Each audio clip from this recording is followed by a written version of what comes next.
Hello, everyone, and welcome to another episode of the REI Rocketfuel podcast. Today, I am joined by the one, the only, none other than my man, Gavin Koester. Thank you so much for taking time out of your busy schedule, running your real estate empire and 13 children to be on the podcast today. Thanks, Lutton. Good to see you. Of course. Long time. So yeah, no, good to see you. Thank you again. So, I guess to kick it off, get right into it. I guess talk to our audience today about how you got started in real estate investing and kind of why you got started in real estate investing. Yep. It's a long story, but the short of it is that I was doing handyman work on the weekends. I was working at Coke full time, still am, and was painting houses, doing random stuff. I mean, I cleaned out crawl spaces in College Hill, a bunch of, you name it, I did it. Restained decks. There was a lot of just miscellaneous, very low labor type of stuff. We're making probably at the beginning 15 to 20 bucks an hour. And then at the end, we got good at painting and we were doing lots of exterior painting. We were probably making something more like $50 an hour painting. But I was doing a lot of it for investors and guys who own duplexes and told me how easy it was. And you need to do this. And I said, nothing's that easy. There's no way that that's true. And I drug my feet for a year or two. And then finally, I jumped in, bought my first, what I call the world's sketchiest duplex, just north of College Hill. It's an all brick duplex. They had painted it blue. I guess maybe they would have called it gray, but it looked more blue than gray. And it was brick that had been painted, which is just terrible. But so anyway, that was kind of my foray into it. And then that was all just, what was that? The 900 block of Delrose is kind of where it was at. And you still own it? And I still own it. And I own quite a few right around there as well, which I'm sure we'll talk about. I'm sure. So yeah, that was kind of the quick of it in terms of how I jumped in. So had a little bit of knowledge on the construction side. I grew up on a hog farm originally, so I like to use my hands, and it just kind of flowed naturally into owning it after that. So, do you still have any relationships with any of those, I guess, investors that you were painting for? Like, did you buy anything from them? Did you use them as, mentorship almost of like, all right, you convinced me. How do I do this kind of thing? Or did you just go online, like read Bigger Pockets? Yeah, it was primarily Bigger Pockets in terms of what I read. I read a lot of books. I talked to them. I talked to several that owned real estate. I'm much more of a just jump in and try it, and what's the worst that's going to happen, which I'm sure we can talk more about. And so I just topped into it with a buddy. Actually had a partner on the first deal, and I bought him out after the first few months. And but yeah, the guys who I was, I joke about it, but the guys I was painting houses for, they were $250,000 to $300,000 duplexes.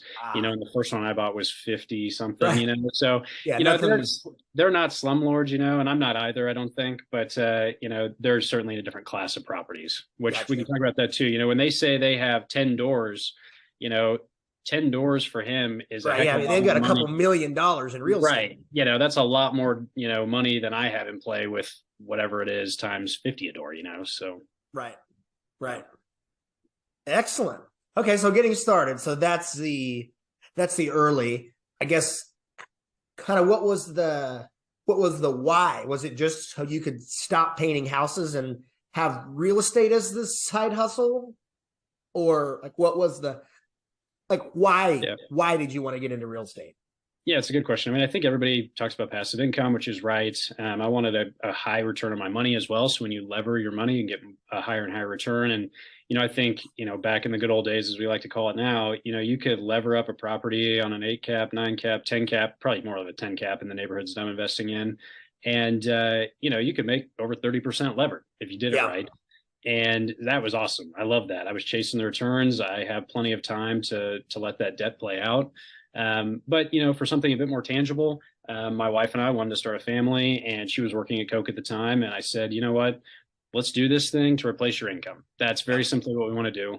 Gotcha. And so it was twofold. It was number one, replacing her income when she left. And that's been about, Graham's almost 6. So it's been almost 6 years ago that she left. And so we've done that. And then of course, just trying to get the returns, chasing the returns. So Sure. What was that, without getting into, financial details of it, like what was because I'm sure there's someone listening to this. I mean, that's part of the reason why I wanted to start buying rentals. I mean, one, it was an occupational hazard. I'm I'm in the industry. It's like, how am I not gonna do it kind of thing. Like, I know better. I need to do, I have to do it. The other to replace my wife's income. So I'm sure there's someone out there that wants to do this same thing, whether for the wife or the husband, either way. What was that door count? Where did you get to? Like, how long did it take? What was the strategy to get there? Like, was it as many doors as possible? Use as much debt? Was it as much, cash flow per month? So you were putting more money down because you wanted more money to come in so you could replace the income quicker? I guess where was the strategy on that? Yeah. I mean, there's a lot of factors. Obviously, number one would just be management. Are you managing yourself? Are you having somebody else manage it? Because you take, and again, I've transitioned, just full disclosure, to management for a good portion of my portfolio now, and so I'm certainly a believer in some of that. But at the beginning, if you want to cash flow and you want to learn the business, it's important to self-manage, in my opinion, to truly understand what's going on and how to deal with tenants, and to, by the way, empathize with your manager when they have the same issues later. That way you're not a jerk of a landlord who does not understand what's going on. But that was a factor as well. And so, there's a lot of factors, but as I said, back in the good old days, it was about $200 a door is what I could cash flow roughly. It took probably with debt service. With debt service, right, yep. Right. Yep. You had cheap debt and you were buying homes for 40, some of them less than that, 40 to 45,000, renting them for $700 to $800 a month. I mean, those numbers worked awesome, right? Those are no brainers. And so you just kept doing that, rinse and repeat.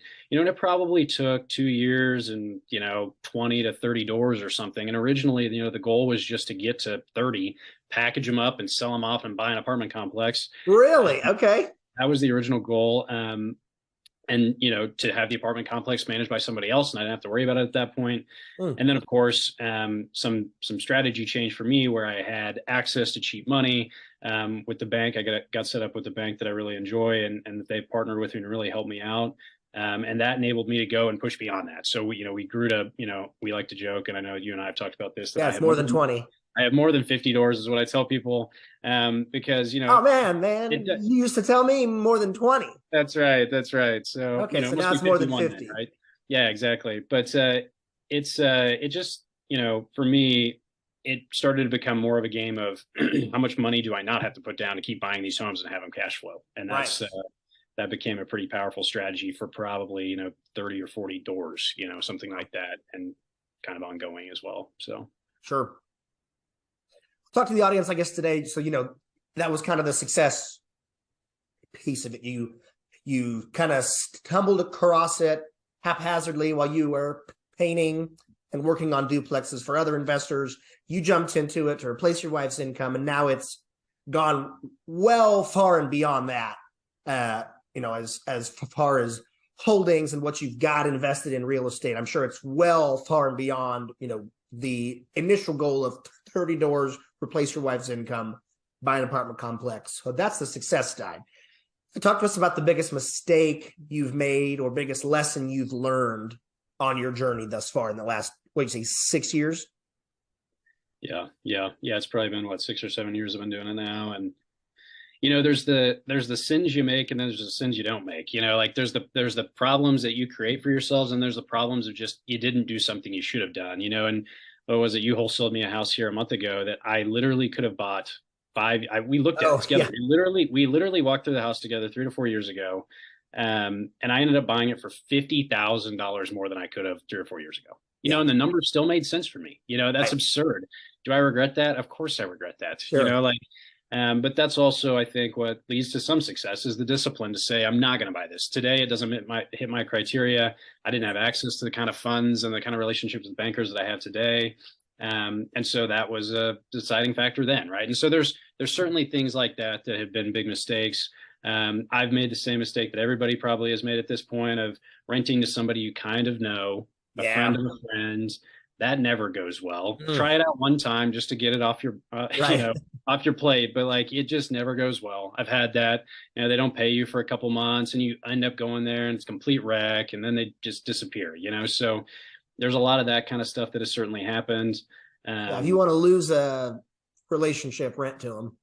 Yeah, exactly. And lucky for me, I didn't lose any relationships because it was kind of a friend of a friend of a friend type of situation, but it didn't make me any money. I can tell you that. So there's certainly been those.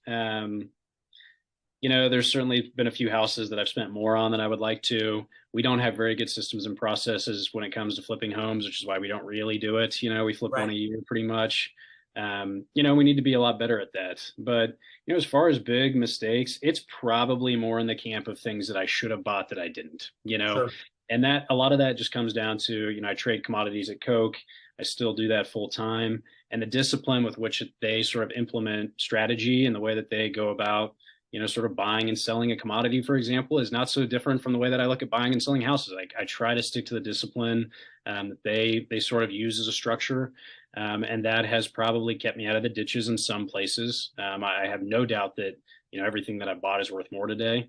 But, on the other hand, I could have bought a heck of a lot more, property that would be worth a lot more too. So, Right.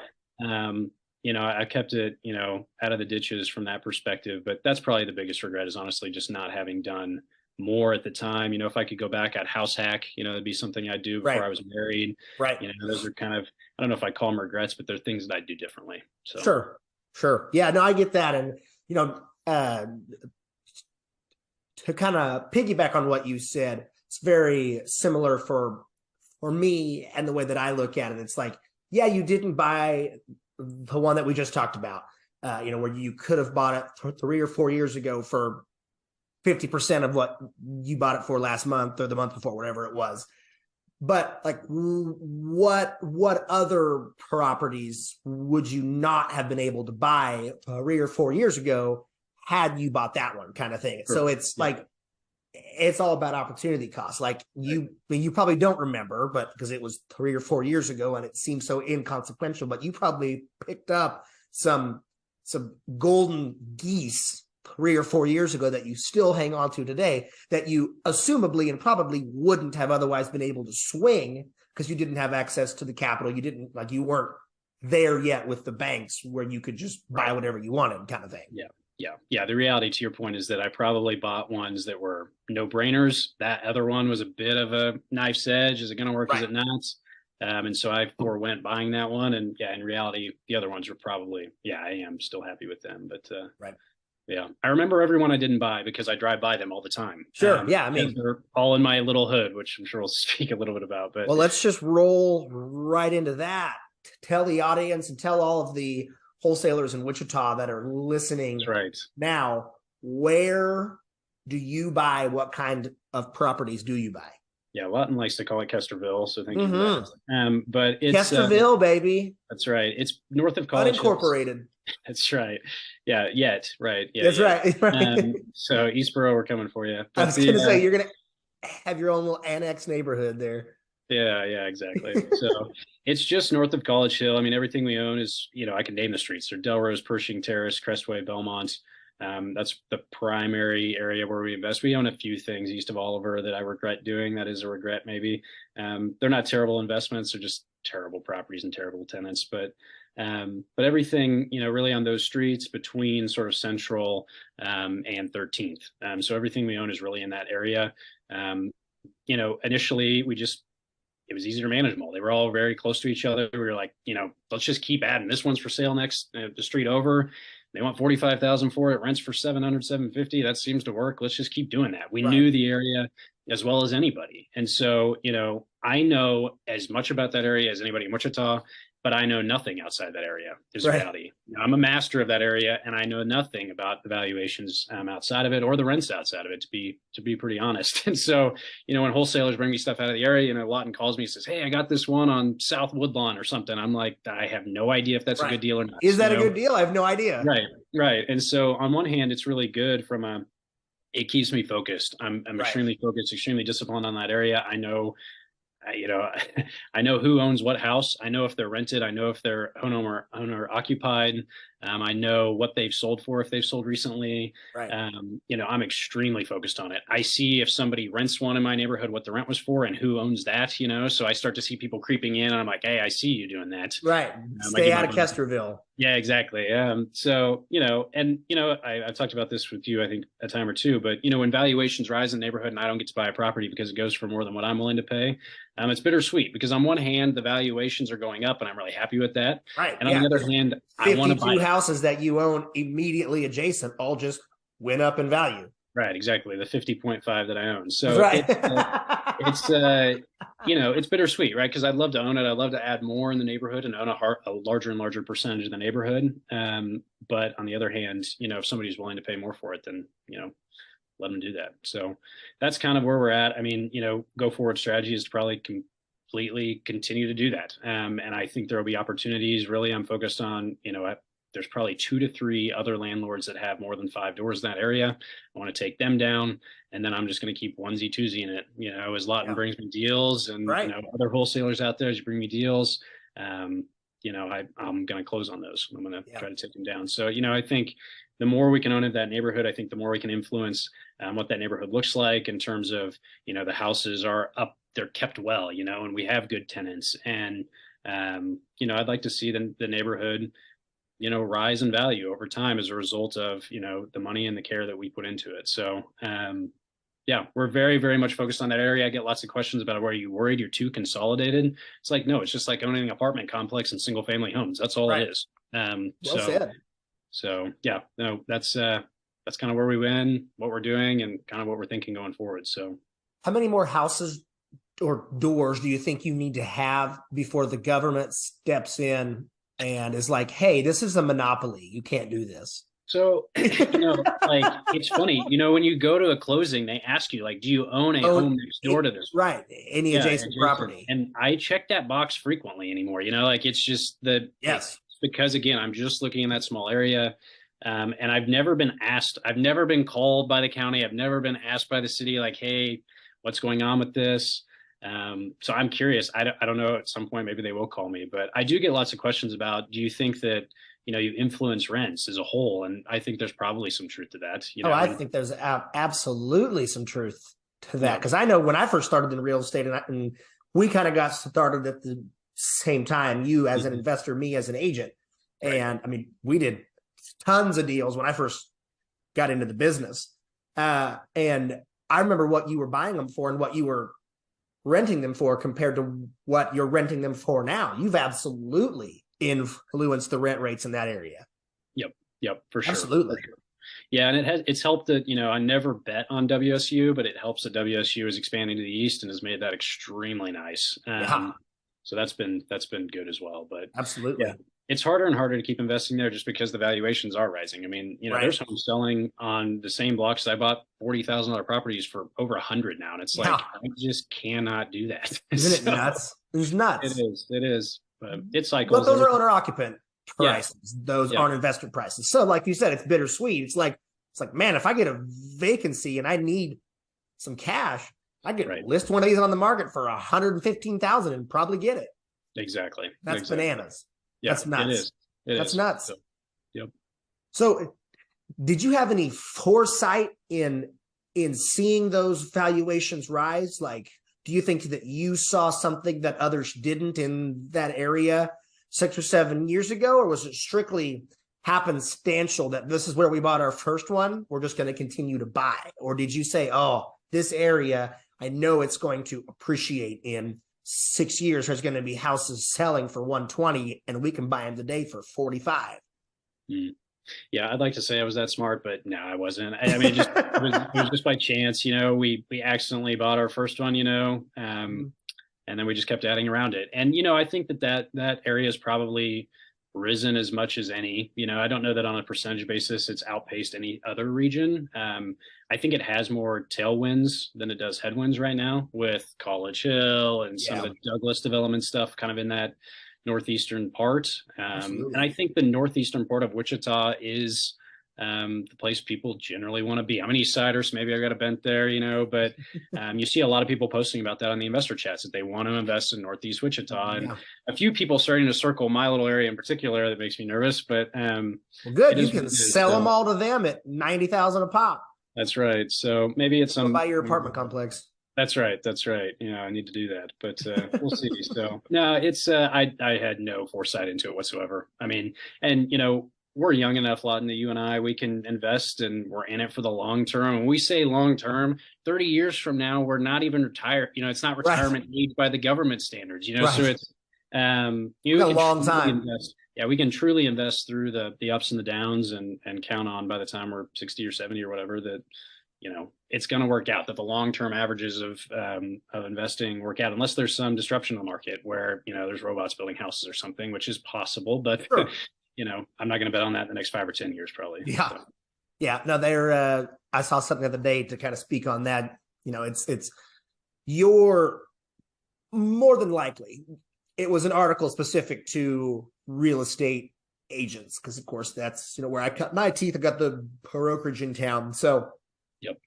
Or in that particular article, it was like, your job's not going to get replaced by AI and robots, big technology. It's going to get replaced by people using those same technology. So Yep.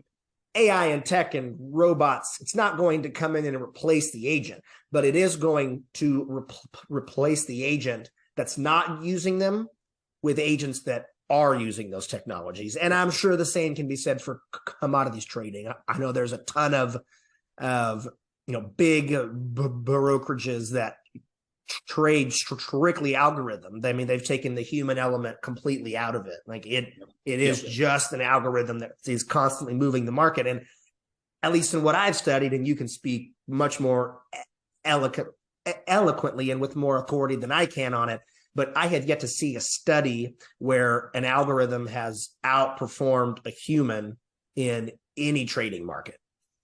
Yeah, I'm not sure. There are probably some, but you have to train it to do something too. So Right. it will probably learn a little bit, but you have to set the rules in place. And there's probably some scenarios out there where these algorithms trigger things that they shouldn't trigger, and they probably get run over, in fact, because they're not understanding really the fundamentals of a market. They're just trading technicals. So right. Yeah. I mean, I think that's true in investing though, too, trying to stay ahead of the game in terms of, is it technology that we're utilizing? For a long time, I was signing paper leases, which, looking back on was just insane. It's and nuts. I spend $100 a year on Sign Now, and I sign all Right. my leases that way. And so there's stuff like that. It's just really simple. There's improvements to the home that, I feel like we're kind of on the cusp of ahead of the market on just a little bit. We're putting granite quartz in every single one of our rentals, for example. And I have a bunch of buddies who are doing the same thing. And the returns on those are better than I would have expected. Right. So there's stuff like that I think you can continue to get better at and continue to lean into. For example, in our hood, as we thought about lifting the value of everything, it was, do we want to put white picket fences in the front of every yard and put, in College Hill, where you drive through College Hill and they've got those nice front lights, what am I trying to say? Like a post light, essentially. Yeah. I thought about putting those in the front of every single yard. So when you drive down there through night, it's not so dark, it's light.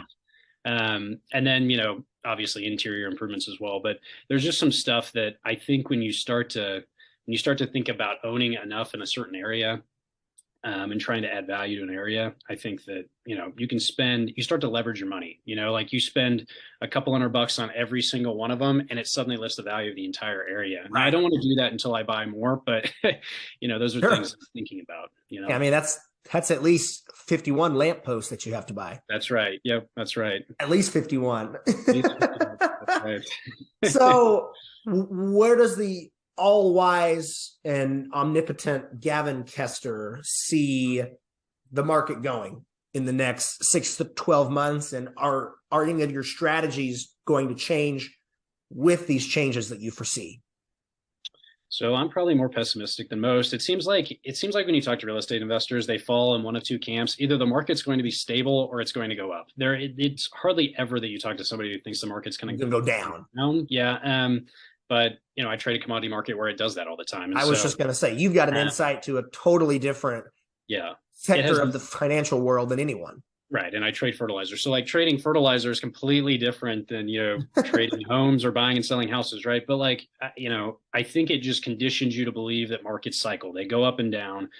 There's longer term cycles or shorter term cycles. But in general, things do go up and they do go down occasionally. And so I do think that there's a scenario here where if interest rates are as high as they are and they kill enough demand, like they're trying to do, I mean, it's obvious that when you raise interest rates, you want less money to flow out and you want the market to kind of contract so inflation is not going crazy. I mean, it's not improbable to say the prices come off. I Yeah. think it's possible. So, does that change what I'm doing? Not a lot. I'm going to stay the course. I'm going to make sure I don't get sucked into buying anything too expensive. When Lawton brings me a great deal in my hood, I'm trying not to pay him too much of an assignment fee. Um, but Oh, what you're saying is you don't want more deals. Gotcha. Okay. So That's a good lesson for people, by the way. Treat these guys like gold because, you the just second want the that you one don't, deal one time, yeah, and then you don't want to exactly, see anymore. exactly. Okay, sure. The one time that you leave these guys at the altar, or the one time that you don't pay them what they're probably deserved, it's you're not going to get a deal again, right? I mean, that's just the reality of it. So, but I do think that the market will contract a little bit. I think there's already less demand in the market. I tried to sell again. I sell one house a year, so I have one deal, right? But we sold a house in East Front on Volusia, Yeah, and we that did. one, and yeah, that's right. And we sold that thing within a week. And then I just listed one a couple months ago, and it took 6 weeks to even get an offer. And like it was like pulling teeth. And I didn't think we were overvalued on it because I'm habitually an underpricer probably. Right. And so I didn't think we were too high. And we finally got an offer as a VA loan. I bent over backwards to make sure we closed it. Right.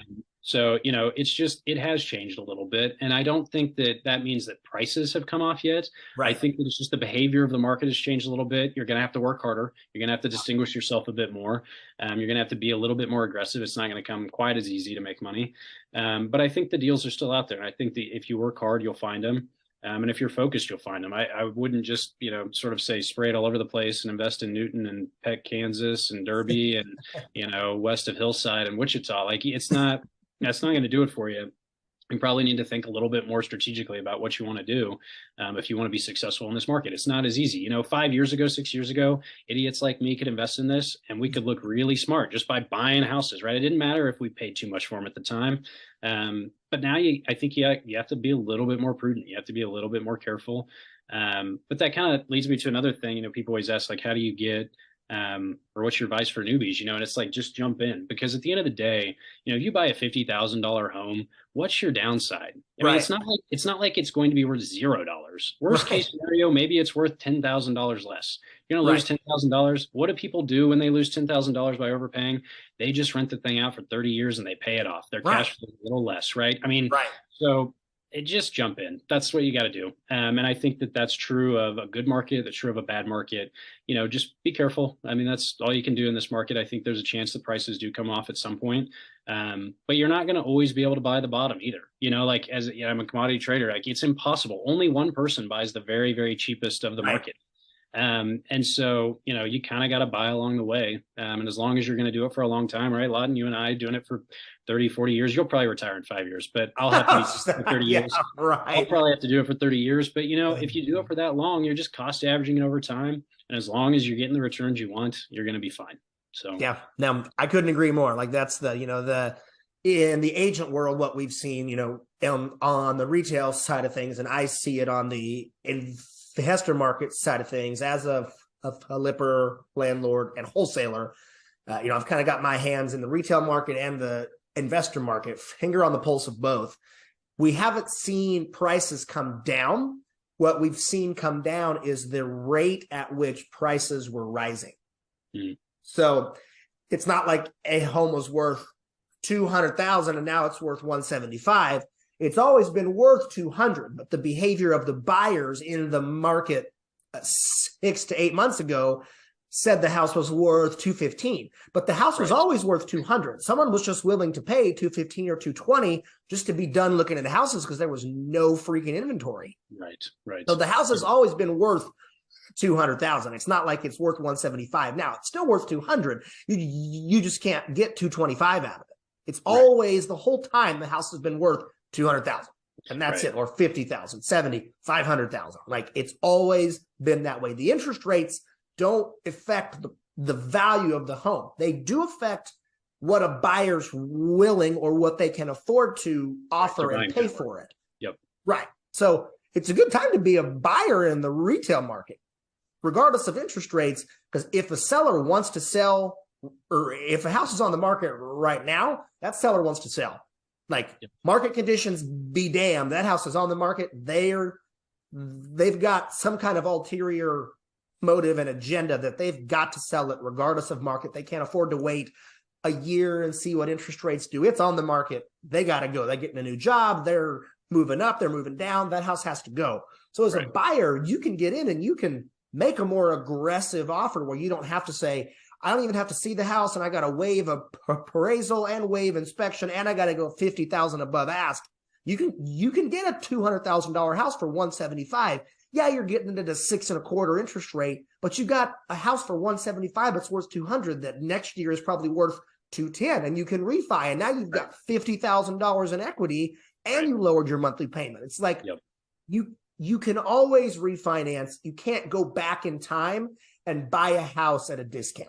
Exactly. That's a good point. Very good point. You can definitely refi. Yep. Always, always, always, always, especially when you're Gavin and the bank says, here's a check. You fill in the dollar amount, whatever you need. I list Lawton as a reference. That's how I get that. So I wouldn't. He co-signs for me. Right. Oh, Gavin, you're too much. What? So you gave us some advice earlier. This is always how we end the show on newbie investors. What advice would you give to someone that's on that has already started? Maybe they've got one deal under contract, or they're rehabbing it, getting ready to rent it or sell it, and they've made the decision, they've made that leap, and they've got one deal. Now what? Like, what's that next step? You know, when I think back to when I started, I talked about I had a partner on the first deal, and he was a partner of mine for the first 3 months or so. And after going down to that house and trying to fix it for the weekend on end, for probably 6 or 7 weekends in a row, I remember driving down there. It's cold December day. He looks over at me and he goes, I don't want to do this anymore. I don't want to be responsible for somebody's housing and their living and their situation. I don't want to do that. And I was like, okay. So that's why I had to buy him out. It wasn't by choice initially, but it worked out, and it worked out well. I was going to say, it sounds like the best thing that could have happened, because he got out on deal number one. Exactly. So he worked, it worked out for him because he did not want to be involved in it. He had other agenda priority stuff that he wanted to take care of. And I bought him out over time, which was nice and easy. But the reason that I say that is because sometimes when you get into that first deal, you're going to feel very nervous and very scared, and everything's going to feel like, a huge deal. When somebody texts you that they saw a mouse in their house, or somebody says that their sewer's backed up, the first time you get those calls, you're stressed. You're extremely stressed, and it's not comfortable. And again, this was me self-managing. You could obviously not self-manage and you won't have this feeling. But maybe it's not cash flowing how you think it should cash flow. You're going to get nervous, and it's going to feel uncomfortable. And all I can tell you is you're raising the threshold that you can handle as far as stress goes. And so remember that when things are tough, when things are uncomfortable, the next time that hits you, you will not feel the same way. And so if you're kind of on the fence, you've kind of gotten one deal done, you're kind of like, oh gosh, I don't know if this is for me. Make sure you're learning, write down what you're learning, keep it in the back of your mind to remind yourself to never do that again. For example, I bought a house, and within a week I had to replace the sewer line. It was $3,500. And it was like, that's really not cool. Like, that was a significant portion of cash that I just put into that house. And now every time I buy a house, I put sewer insurance on it. It costs me $100 a year, or $120 a year or something. Right. And I just do that every time because it's not worth it. Right. But you would have never known to do that. Right. I would never have known to do that. And no one ever taken it on the chin on that one house. Right. No one ever told me to do that. So you just learn that stuff, and you need to learn it. If you're not willing to learn in this business, you probably will get knocked in the teeth a few times. If you don't do background checks and credit checks on people, you're going to get knocked in the teeth. If you're not following up with people, on the 5th of the month to get rent, and you wait until the 15th, it's going to bite you at some point. Trust me. Yeah. I developed bad habits at the beginning where I had good tenants and I have to worry about that. And then you start to get a couple bad tenants, and then they don't pay you, and then you give them a little bit of leash, and then the next thing you know, you're out $3,000. It adds up. So, be disciplined. Make sure you know what you want and why you're investing. because that motivation will keep you going. And know that when it's tough, you're just developing a higher threshold for stress and what you can handle. And, that's what gets me through those times, knowing that like, I will never feel this way again. Next time this happens to me, I'll be like, yep, I've seen it. I've done it. I can roll through this. So that's kind of what I would tell people. There's very much a mentality or an attitude behind it. When you've got a couple, and you just got to grind through it. You got to learn the business, and lots of times that's just by learning it the hard way. So great advice, man. That's killer. That's going to be a clip on our Instagram and TikTok for sure. Oh man, that is crazy. Killer. I don't have those because I'm too old, but I have Facebook. So, if you post on there, I guess I'll see You'll see it on there. Don't worry. Good. Yeah, that's called cross posting. Cross posting. Got it. Yeah. Okay. That's good to know. Right.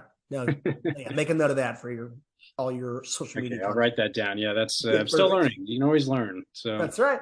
That's right. Well, Gavin, thank you again. I know you're busy and we carved out this time today, so I'll let you get back to it. Thank you so much again. I'm sure I know I got a lot of value out of this. I know a ton of our listeners did. So thank you again. And any parting thoughts? No, I just appreciate the time again, Lawton, and appreciate you having me on here. I appreciate you, your business, and the value you provide to folks who want to learn more. So thank you. Absolutely. Gavin, thank you, sir. Listeners out there, stay tuned. We'll have another episode coming at you next month. Gavin, thank you again. Have a good one. Thanks, Lawton. We'll see you.